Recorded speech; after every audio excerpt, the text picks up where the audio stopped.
കണ്ടാൽ കുറുവാ സംഘത്തെ പോലെ തോന്നിക്കുന്ന ചിലർ എവിടെ നമ്മൾ ആക്ച്വലി എവിടെ പോവാ പറ. ഇല്ല, ഞങ്ങളിപ്പോ കണ്ണൂരുകാര് പറയട്ടെ എങ്ങോട്ടാ പോകുന്നതെന്ന്. സമയം ഇപ്പൊ 1 മണി ആവാറായിട്ടുണ്ട്. നമ്മൾ പോകുന്ന സ്ഥലം അവിടെ എത്തിയിട്ട് കാണിച്ചു തരാം. Okay bye guys.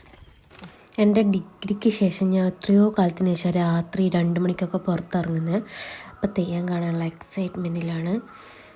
ഇനിയിപ്പം അവിടെ എത്തിയിട്ട് എങ്ങനെയാണ് കാര്യങ്ങളൊന്നും അറിയില്ല. ഞാൻ ഇതുവരെ പോയിക്കില്ല. ഇവർക്കൊക്കെ പിന്നെ എല്ലാവർക്കും ശീലമാണ്. എപ്പം എല്ലാ വർഷവും കാണും. പുള്ളിക്ക് എല്ലാവരും കണ്ണൂരുകാർ തന്നെയാണ്. അത് കഴിഞ്ഞ് അവിടെ എങ്ങനെയൊക്കെയോ സീറ്റൊക്കെ കിട്ടി, കുറച്ച് അത്യാവശ്യം ഫ്രണ്ട് കിട്ടി. പിന്നെ നമ്മൾ വെയിറ്റിംഗ് ആണ്, തെയ്യത്തിനുള്ള വെയിറ്റിംഗ്. ഏത് തെയ്യാന്ന് ഗൈസ് നിങ്ങൾ ഗസ് ചെയ്യുന്നു. അതായത് കുടുംബത്തിൽ ഏതെങ്കിലും ഒരു തെയ്യം, അതായത് ഇപ്പം നമ്മളെ 4 ആളൊരു കുടുംബം, നമ്മളെ തറവാടായിട്ട്. അപ്പം ഞാൻ അനുസരിച്ചുള്ള ഏത് തെയ്യാണോ ആ തെയ്യം കഴിപ്പിക്കും. അപ്പോൾ അത് ഫണ്ടായാലും എന്തായാലും അതെടുക്കുന്നുണ്ടാകും. അങ്ങനെയാണ് കാര്യങ്ങൾ. കിടപ്പ്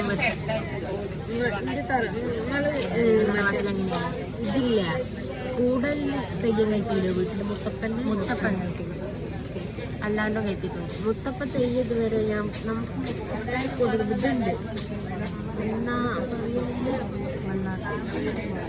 അങ്ങനെ തെയ്യം നമ്മളെ വീട്ടിലുണ്ട്. കൈകുറ്റിയുണ്ട്, വേറെ ഒന്നുമില്ല.